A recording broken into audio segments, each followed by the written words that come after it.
Hello, today I'm gonna talk about player progression and upgrading of MER and MAID. The game is very heavily focused on stats and trying to increase them in different ways. You of course have some kind of stat base value, and then you have a breakdown of the different things that are changing them in different ways. For example, you have health value, that's just your max health, and will, that's your max will value, and then stuff like strength, that's your melee damage or affects the melee damage.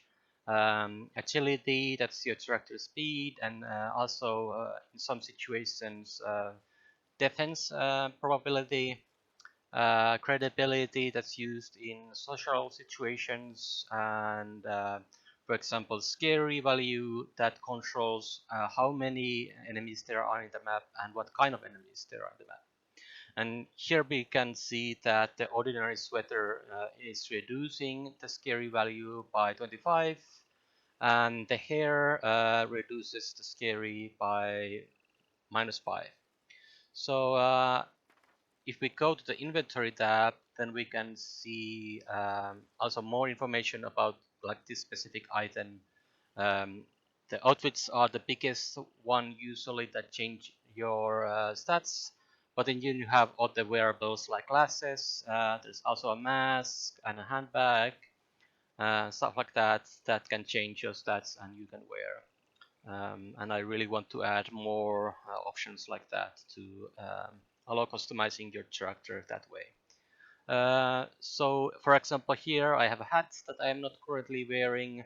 My scary stat right now is 60, and then this hat increases the scary by 10. So if I equip it and then go to stats, I can see that it's now 70, and the pirate hat shows up as +10 in the breakdown.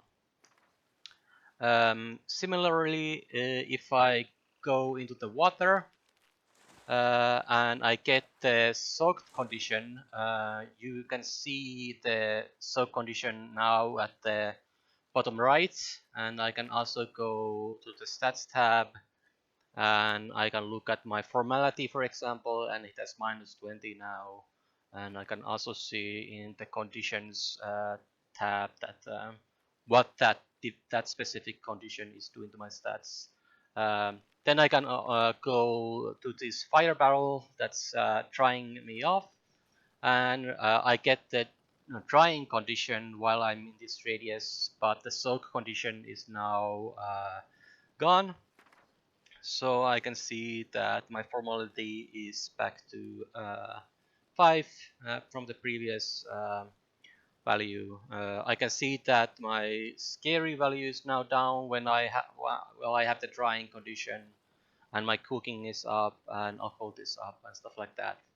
And then when I leave the fire barrel radius, I no longer have the drying condition. So that's almost it for the player, except of course you have the abilities. When I unlock one of these, I will also be able to increase these values here by 5, most of them. But I will do that after we have taken a look at the cave, which is the home base sort of for the characters, where the other characters will rest while you are on missions. So most missions are solo missions. There is some story missions and tactical missions that you can take the whole squad out for, but usually when you go clean apartments or offices, you're just going alone. Um, and the idea is that here you can unlock furniture. So there's, for example, a stitching dummy here that's very useful for unlocking new outfits. Here you have bathtub for theater that you can use to rest and sleep and gain XP that way if you play as one of the other characters. And there's also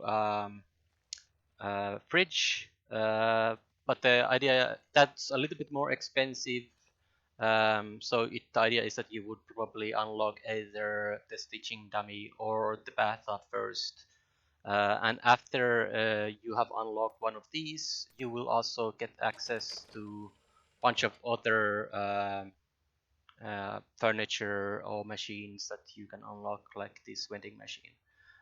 If we take a quick look here at the stitching dummy, um, you can see that you can try to make outfits with it. So you can make only 4 at the beginning, and then from missions you can unlock new blueprints. Here you can see the whole list. So you need to find the blueprints for these in levels, or you can get them as a reward from missions, or you can just buy them. But not all of them are available for purchase from the cultist that sells them to you. So some of them you have to unlock from missions or find. And here you can also see the how the different outfits increase the different stats. So you can, for example, see that the maid outfit is really good for cooking and cleaning, while others change the value hardly at all. So yeah, let's take a look. So here, for example, you have a chair for Abigail that you can unlock that allows her to read on it, and then she will gain XP while Theater is on missions if you go as a Theater. Similarly, here's a coffee machine that, of course, allows you to make coffee, but also allows Bella to gain XP faster while you are out on a mission. And there's also a dumbbell here that allows you to also similarly for Bella to exercise and gain XP. And there's also a mirror that allows you to change hairstyles with comb, and different hairstyles similar to items change your stats. You also can change your hair color, but you need to find a dye or buy dye from the cultist to be able to change that. There's also these lamps that you can buy, and they're just for a little bit of like customization of the cave. So take it as here. I could change. Wait, that's the wrong one. It's here. Um, you can change the color of the lighting now and a little bit of change the look, how the cave looks like. I also want to add it so that you can change how these walls look, so you can upgrade your walls to be like more nice looking plaster walls or something instead of these rough metal walls, just as like a way to upgrade your cave. And I do want to add maybe other stuff as well. Maybe I don't know if I want to add like a completely customizable new area here that you could build the walls however you want. But that's one idea. But yeah, that's about it for upgrading the cave right now. You can of course also clean this. You can see that there's a lot of dust here. So if you buy the vacuum cleaner, you can clean it and then make it a little bit nicer looking. But now let's look at the abilities. So each character have their own different abilities, tree or like levels here.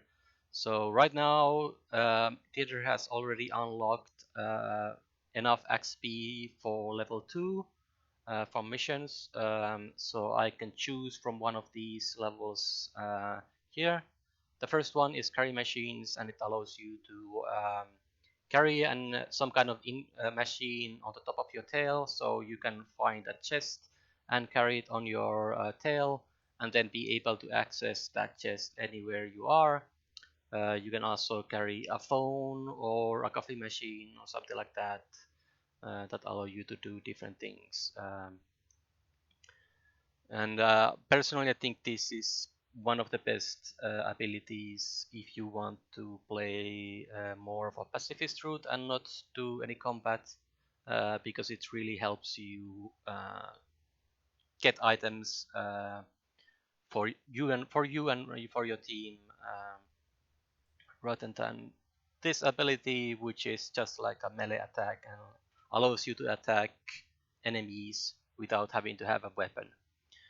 There's also slithering, which enables a dodge for combat situations. The other does have a dodge by default, but that's only if you haven't attacked the target. So if you have attacked any tractors, then you won't be able to dodge their attacks unless you have this ability. Then you have a splash that can be used to push backwards enemies and sometimes even knock them down. And it's very useful if you want to get rid of enemies without actually killing them. So there are some situations where this could cause them to die as well if you like push them into fire or something like that. But the idea is that this is more of a pacifist route ability. There's also fast travel that allows you to travel through toilets in the map. So it will randomly pick one open toilet seat from the level, and you will swim into the toilet and can come out of the other toilet. You can also, in some situations, travel to other maps with toilets. And if you didn't unlock slithering in level 2, you will also have the option to unlock that in level 3. And then on level 4, we have tail slap. That's like a better version of bite with a slightly bigger radius and slightly bit more damage. And again, we can unlock splash here if we didn't unlock it in level 3. And then on level 5, we have carry cars, which does require you to have unlocked carry machines. And this one basically allows you to carry cars and then place them in the level, which is very convenient if you somehow manage to get enemy into a corner. You can then place a car in front of them in a way that stops them from getting out of that corner and attacking you. And then finally we have drag into water. That's kind of a hostile combat action because it will make them drown. They will try to swim to the shore, but there's a big chance that they might drown, and then you will be marked as a murderer or at least self-defense if they attack you first. So yeah, that's theater's abilities. I do want to improve even those a little bit more, but now let's take a look at Abigail's abilities. So if we click here, we can see that she's already able to levitate and fly. But then on level 2 we have a shriek, which is like a range mental attack that targets your will, or rather the enemy's will. Then we have curse that gives the target a curse condition that can make them be attacked by ghouls. Sometimes there will be like ghouls spawning from the ground and attacking anyone who has the curse condition. And then we have translucent that can kind of be defensive ability, where you become invisible until you move or become damaged. So if you're afraid of getting killed, you can use this ability to hide from the enemies. Then we have a non-corporeal, which is the same as Dieter's slithering ability. It enables a dodge probability. So even if the enemy rolls successfully against you, you still have a chance of dodging that attack. And yeah, here we have possession. I do have the idea that maybe I would change this right now. You choose a target that has a weapon, like a ranged weapon, and you make them shoot someone else. But I might want to change this so that instead of like only being able to shoot with them, instead you would just make them your ally for a few rounds. I cannot really currently change it so that you could control their every action, what they exactly do, but rather it would have to be so that on their turn they just consider your ally and will shoot anyone who is your enemy, rather than making it so that you just shoot the target. Then you have crosswater, so all the other characters other than Dieter cannot move on water by default. They don't even know how to swim. So this one allows Abigail to also be able to fly on top of water and gets to a lot more places than she would be able to without this ability. Then you have a fireball ability that just unlocks like a range attack that targets health and can set enemies on fire. And you have translucent, which is the same one as here, but if you didn't get it on level 2, you can get it on level 4. So yeah, that's Abigail. I do want to add a lot more abilities here and maybe improve them and make them a little bit more interesting, but so that I have so far. And finally, let's take a look at Bella, who's a bit more melee focused. The idea is that the demons are kind of a warrior race. So right away you have the fighter ability that enables a kick action. And then on fighter 2, that kick action is upgraded to double kick, so it does double damage.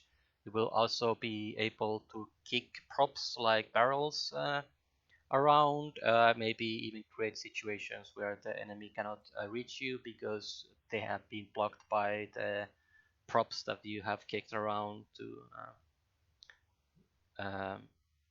yeah, that you have kicked around. And then there's also fighter 3 that upgrades the kick to triple kick, so it does triple damage on success. And it also enables the charge attack that's like it's almost like a sort of defensive ability as well, because you can sort of run very fast to the other side of the map with it, and possibly also do damage if you hit someone when you do it. Even though there's one, like, I feel like there's a lot of things that is unlocked right now, so I might move some of these to somewhere else rather than have the fighter have the charge and the dodge and the triple kick in it, but I haven't really made that decision yet. Then you have Stomp Ground, which is more of a defensive ability. It creates like a smoke grenade on the ground with box visibility, and that can be helpful in situations where your squad or yourself are in danger, so you can kind of block line of sight with that uh, smoke smoke grenade. It also removes fires from small radius, but yeah. Launch, this needs a little bit of work, but right now you can kind of jump far away, like even across a bridge or like a cliff to another place, so it allows you to like maybe even avoid enemies without having to get into a fight.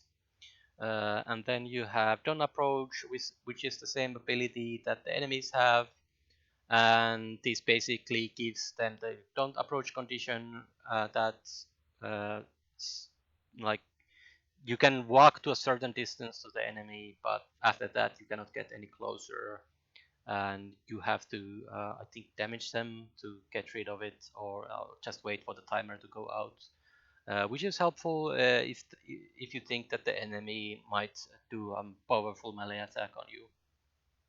Then we have dual wielding, which just allows you to wield two rifles or two pistols at the same time, so you can do double damage at the enemy when you use them. And then finally you have grab and carry. You kind of grab the enemy and then you can move them around and then choose where you drop them, even into water, so you could make them drown with this. but also could be used in a sort of a more pacifist way of just like putting them somewhere where they are no longer danger to you and then closing the door or something. So yeah, that's about it for the abilities. I didn't show Eden yet. I don't have Eden unlocked at this part of the game yet, and also Eden is the character that I still need to do the most work on in terms of abilities and even just the dialogue options that I have between the characters if you go talk to them. So I'm not ready to show those quite yet. Even though even with Abigail, I still need to do a bunch of work to add more abilities and more exciting abilities. But yeah, that's about it. I do want to improve the whole upgrading of the cave as well, but it depends what I will find I have the time for and what's really like the most valuable thing in terms of making the game interesting. So yeah, thanks for watching and remember to wishlist the game on Steam.